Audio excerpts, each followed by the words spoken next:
Hi there, I'm Mark Isero, and welcome to Article Club, an experiment in community reading where we read, annotate, and discuss one great article every month on race, education, or culture. This month, we're focusing on Miranda's Rebellion by Pulitzer Prize-winning reporter Stephanie McCrummen. This article was published in February in the Washington Post and explores the political transformation of a white suburban woman in Georgia and her reticence to share her new beliefs with her conservative friends and family. I'm happy to say that this week I got the chance to talk to Ms. McCrummen about her article, and before we get to the interview, I just have to say again, I am so very appreciative to all the authors who have made time to talk with us. Article Club is a great community of thoughtful readers, but we're made even stronger because talented writers say yes to participating and joining in on the discussion. So thank you again, Ms. McCrummen. It was an honor to be able to speak with you. Your high standards for reporting make me very proud of the role, responsibility, and impact of high-quality journalism. And with that, let's get to the conversation. Hope you enjoy it. Well, I just want to first thank you so much. It's an honor to be able to speak with you. Thank you so much for talking to Article Clubbers. Well, thank you for inviting me. And I love hearing how engaged you all are and happy to be here. Well, we at Article Club, we found out about this piece, Miranda's Rebellion, in February. And right from the beginning, we loved it. And so it's just so great to be able to speak to you about just like what the story was and how you found Miranda. Can you first just talk a little bit about how the story originated? Sure. So first of all, just a tiny bit about what I do. I'm a national reporter for the Washington Post, and I tend to specialize in doing these long form narratives. So we tend to be because our little group, we do tend to have time and space to write. We're very careful about the subjects that we choose and people that we decide to write about, as everyone should be. I have been writing a lot about not politics per se, but more the grassroots level of politics and the ideas and people's thoughts and feelings that are shaping this moment in America. And I thought there'd been so much talk about suburban women being key to this election. So we decided, let's write about suburban women. And then we just kept narrowing it down. I said, well, I think I want to write about white suburban women. And then I thought, I think I want to write about white suburban women in the South because of all the voting blocs that are key, not just to Trump's victory, but have been key to the Republican Party. I feel like it's often just, describes like the South, the solid South, or white voters in the South. But I thought it might be interesting to put a narrower focus for a lot of reasons on white suburban women in the South. So that was sort of the starting point. And at first I thought I want to write about conservative women, those women being the main force of Republican Party politics in the South. And then we thought, no, let's write about someone who's sort of someone who's in transition, someone who's maybe questioning those beliefs. And so that was the starting point. So then the question became, how do you find that person? So we decided to focus in on Georgia because the stakes are so high there. It's becoming, is a swing state, I think, at this point. And then we decided to look in not the Atlanta suburbs, but another suburban area, which turned out to be Augusta, because the pressure that if you're a conservative woman in Atlanta who's sort of transitioning questioning those views, you will find a lot of community there. Suburban Atlanta is a very diverse place. Suburban Augusta, not so much. So we thought that someone who is a little bit more isolated, the stakes, I don't know, it just seemed like a more interesting place to set the story. So that was how we got to suburban Augusta. And then how do you find someone like that? Well, I decided to call the Democratic Party in suburban Augusta, thinking that perhaps some of these women had shown up to meetings just out of curiosity. And that was how I got to Liz. And then when I asked Liz, do you know any of these women? She said, as a matter of fact, I'm looking at one right now. And that was how we found Miranda. So that was like a narrowing process. Yes. I just really appreciate that because it was not random. It wasn't just like Miranda was like some random person who that's a lot of steps. And I like also that you found Liz first.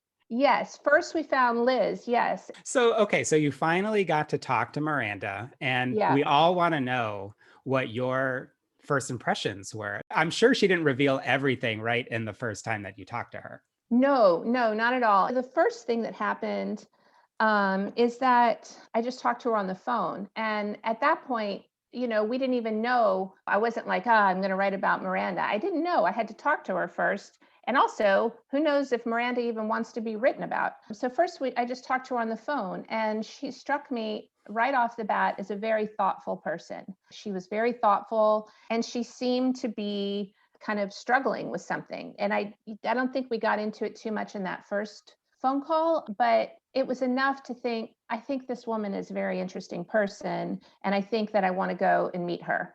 So I went down there. I think I made 3 trips down there, and the first meeting was just hello and introducing myself. I mean, as a reporter, particularly with these kind of stories, I think that it's best to, if you have time, to just meet someone first and allow them to get to know you as much as you're trying to get to know them.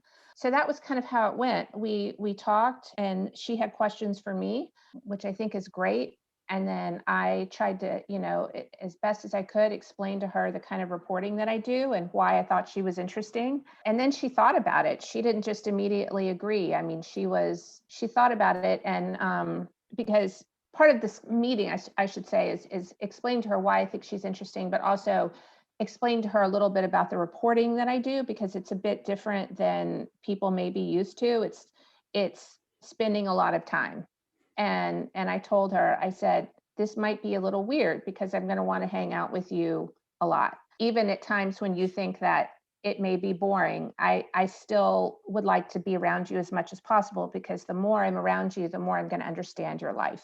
So I feel like she needed to understand that up front to make her decision. So that was kind of how it went. And I also sent her stories I had done in the past, so she knew that I wasn't sort of a gotcha reporter, that I'm interested in understanding, not judging. So that was kind of the conversation. Yeah, the trust that you build is definitely on the page. And it's not just the amount of time, but it seems like you're there almost even going on these hikes with Liz and with Miranda. Is that true? Like, did Oh you? yeah. Yes, I was with them. That's part of this reporting. Every bit of dialogue in the story is a result of me in the woods with my notebook, running along and taking, trying to take notes as they were hiking, notes on what they were talking about what it looked like, everything. The preference with this kind of reporting is to be in the moment, and hopefully that translates into a certain kind of story where you feel like you're with the people. That's what for me personally was just so powerful. I knew and believed that you were there, which made the scenes even more powerful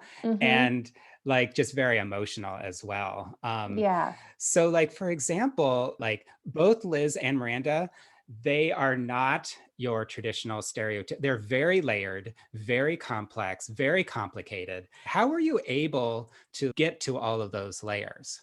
Yeah. Well, I mean, that was my interest. My interest was to get to those layers. And my interest was to understand, how Miranda got to the point that she was, where she was questioning things. I wanted to understand what that process was like for her. And then likewise, without really knowing how the story was going to end up being structured, or really, you go into these things, you don't really know what you're going to end up with exactly. But anyway, but likewise, I wanted to understand Liz. I wanted to understand, exactly, how did she get to this point? I think it's a really interesting question. How does any person become who they are? And when they start questioning things, how does that happen? Why does one person end up questioning something and someone else doesn't? And I've always found that to be a very interesting question. I'm from the South. I'm from Alabama. So I guess to some extent I could relate to also to them. Let's say I could use my own background to ask questions.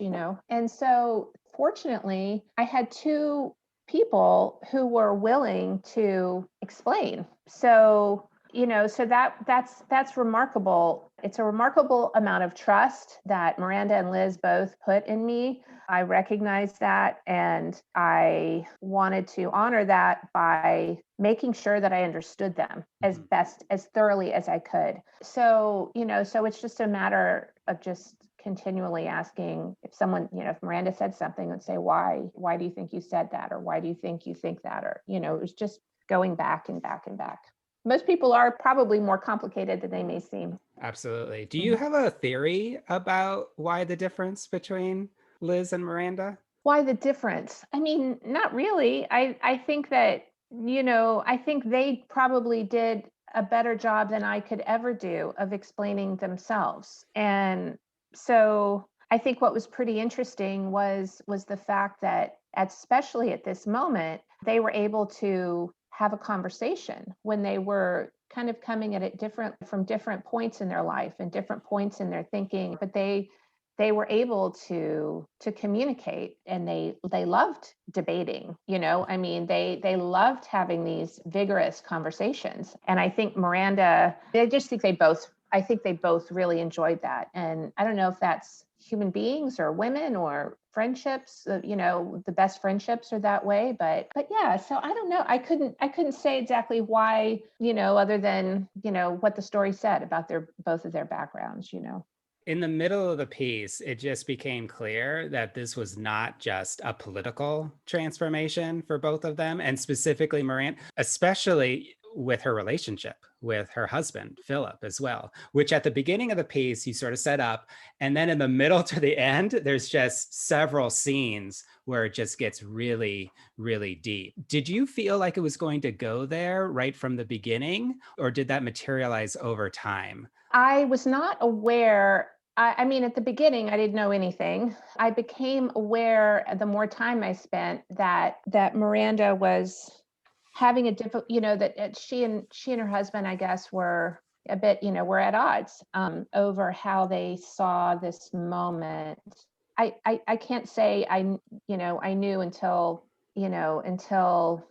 we began having all these conversations, exactly where it was going. I was really interested in Philip. He was a tough nut to crack in terms of being willing to talk. I think a lot of that is because of the moment we're in, with mistrust of the media, and this fear that reporters are just going to make they're coming in with biases and everything. And so I was very interested in his point of view as well. And again, just trying to understand what these people were going through, and so interested in how Miranda would, her thoughts about it, how she was going to resolve this, and did I know where it was going? I didn't know where it was going. No, I didn't know. But that's the beauty. That's why you're a reporter. You keep excavating until you get to a point where you feel like, as a reporter, I think I understand now. I got it. Because a lot of the time you're just kind of floundering around thinking, I don't know what this is amounting to, or I don't quite understand yet. Well, we saw three major scenes with them. The first scene was, and you just used dialogue so brilliantly. The first scene is just like, hey, hi, hey. And like, that's the first one. And then the second one is with the deer, where he asked Miranda, what's the best part of a deer? Oh, yeah. And then you don't even have Miranda responding at all. You have No. all the things that are internal, and there's additional problems, obviously, with their communication. And then the last scene of the entire piece is she's not even talking to Philip anymore. Well, she's not talking to him yet, because she's coming back and just says that, like, I struggle with this, and Philip's home. Can you talk more about like how you constructed those three scenes, and then also why, especially because it seems like you went into this with a political transformation, but it just became even bigger? So the first question is a bit about writing and structuring and narrative. So it's a bit on, technical matter or as a way that I think about structuring the story. With narratives, there are different ways to move a story forward. And one is because there's action, and something happens. This happens, that happens, the next thing happens. My stories, for whatever reason, often end up being an interior progression, like going that the story is moving forward because we're going deeper and deeper into someone's, who they are. And the reader hopefully is, the reader's understanding of someone is developing and deepening. So that's kind of how I thought of this story, because Miranda was just such an interesting person, and Liz too. In their friendship, I mean, it was all such a. I think it was worthwhile going there. I thought that people would it was illuminating. So that was kind of part of the reason why I structured the piece that way, and it seemed right at the end for Miranda to sort of be alone, if you will. I mean, obviously I was there, but alone with her thoughts, just herself, not worrying about all these expectations that society was placing on her. So I don't know, it just felt like where it ended. In fact, when I was in the car with Miranda that night and that transpired, I don't know, this doesn't often happen to me with stories, but I thought, that's the end. I thought that's the ending. And I don't often know that, but I felt like, I just knew that was it. And in terms of like, that bit of dialogue with Philip asking the question, that question seemed to, it just seemed to say so much about their relationship, in every kind of way. So that was why I thought it was telling. And then obviously I put a lot of stuff in between the question and the answer. That's just, structuring and That's writing and reporting. That's reporting yes. and writing. Yep. Yeah. Yeah. Well, yeah, we just appreciated it so much. It just really hit us extremely hard. Yeah. And not just on the political, but definitely the emotional piece too. Yeah. And Yeah. I don't know, it's just like, so now it's 2 weeks before the election. You wrote this in February, thinking that Mm-hmm. this could be a thing, like Mm-hmm. Georgia and white suburban women. And Yeah. now obviously it's happening. Yeah. It Um, seems to be. Yeah. yeah. And so, like, have you had any chance to speak with Miranda since, or to sort of follow up with other white suburban women in the South now, as more and more seemingly might be voting differently than they did? I have been in touch with Miranda, and by the way, she and Liz ended up. The response was just tremendous, and which I shared, so many readers' responses with them. They ended up doing a podcast called Forest for the Trees, and I think they recorded maybe 12 episodes. I don't know if they're still doing it because they're both teachers and so busy, but they ended up doing that just to talk about all these issues that came up. So yeah, I've been, doing other things, have been writing about specifically, suburban women in the South since then, but yeah, I've been in touch with Miranda. That's great.